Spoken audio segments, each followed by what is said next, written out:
को आप पुनः दे रहे हैं, इसके मतलब प्रश्न चिन्ह खड़ा हो रहा है। कहीं ना कहीं हम समझते हैं वह अतिक्रमणकारियों से आप मिली भगत का काम कर रहे हैं, लेकिन हमारे गांव के नौजवान, हमारे गांव के गार्जियन, हमारे गांव की महिलाएं कमर कस लिया है और झांसी की रानी बन चुकी है, दुर्गा की अवतार ले चुकी है। अब हम लोगों की आंदोलन रुकने नहीं जा रहा है। अब तब तक आंदोलन नहीं रुकेगा जब तक अतिक्रमण से मुक्त नहीं किया जाएगा। हम कहना चाहते सीओ साहब, आप कोडरमा अंचल में, हमारे अंचल में आपको झारखंड सरकार आपको इसलिए भेजा है, किसानों को, मजदूरों को, महिलाएं का, नौजवानों का, या इस इलाके का काम करने के लिए, इसलिए काम करने के लिए हमारे झारखंड सरकार, इंडिया गठबंधन की सरकार ने आपको कोडरमा सदर ब्लॉक में भेजा है। और आपको मैं बहनों, माता, नौजवान साथियों, आपको मैं जानकारी देना चाहता हूँ, यह सीओ साहब आपका नौकर है, आपका नौकर है, इस इलाके का नौकर है। झारखंड सरकार इसको नौकर बना करके भेजा है, यह बात को आपको समझना होगा। हम यह बात को तब तक नहीं समझेंगे तब तक हम लोगों पर दमन होते रहेगा।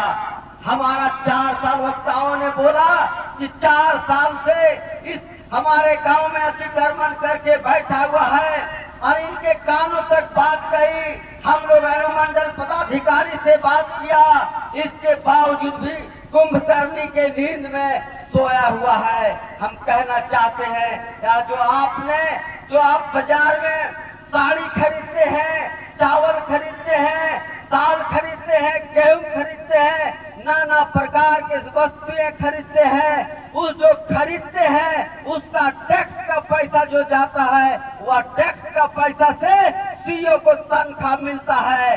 आपको समझना होगा कि हमारा पैसा से इसका घर चलता है या इसको तनख्वाह मिलता है, इसका बाल बच्चा सुरक्षित पढ़ाई करता है। और हम ग्रामीण, हमारे ग्रामीण यहाँ त्राहिमाम है। हमारे गांव के लोग यहाँ ऑफिस का चक्कर लगा रहा है, तो कभी एसटीओ कार्यालय, कभी डीसी कार्यालय, तो कभी कर्मचारी के पास, तो कभी सीओ के, कभी सरकारी अमीन के पास। हम कहना चाहते हैं, आज सीओ साहब, यदि आपके अंदर जरा सा भी नैतिकता है तो आप आए हमारे धरना स्थल पर। हमारे लोग उग्र नहीं है, हम शांति पूर्वक आपको आत्मार पत्र देंगे और आप हम लोगों को आश्वस्त रहे कि अतिक्रमण मुक्त कब होगा। हम यही सवालों के लेकर के आज आपके कार्यालय के पास आए हैं। और मैं यहाँ के ग्रामीणों को मैं भरोसा देना चाहता हूँ, मुझे आंदोलन का बहुत तजुर्बा है। मैं चौबे में जब रेल जाम हुआ था, वहाँ गोली चली थी, मनोज चौधरी की हत्या हुआ था। हम लोगों ने इस जिले में राजधानी को भी जाम किया है, कोडरमा स्टेशन में राजधानी को जाम किया है। 10 मुकदमा झेल रहा हूँ। यदि हमको इस गांव के लिए भी मुकदमा झेलना पड़ेगा तो मैं झेलने के लिए तैयार हूँ, लेकिन यह अतिक्रमण से मुक्त करा के रहेंगे। इसलिए मैं कोडरमा अंचलाधिकारी से को कहने के लिए आया हूँ कि सीओ साहब, आप अभी भी जरा सा इस विषय को विचार करिए और अभिलंब विचार करिए।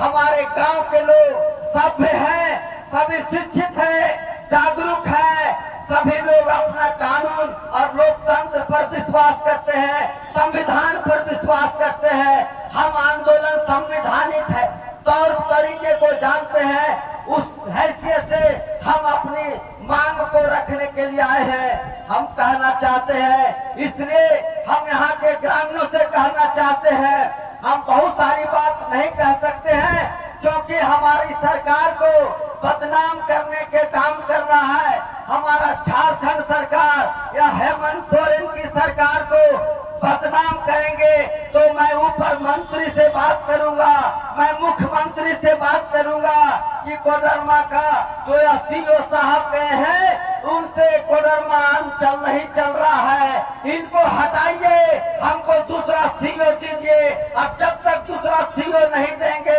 हम तब तक यहाँ आंदोलन जारी रखेंगे। यदि आपको इस विचार करना है इस विषय को, तो हमारे गांव के लोग आपके दरवाजे पे बैठे हुए हैं। आइए, हम लोग सौहार्द वातावरण में आपसे बातचीत करेंगे। हम गांव के लोग आपको सहयोग करेंगे, आप मुझे सहयोग करें और हमारा गांव से अतिक्रमण से मुक्त रहे। मैं इन्हीं चंद बातों के साथ मैं अपनी बात को विराम देता हूँ। धन्यवाद।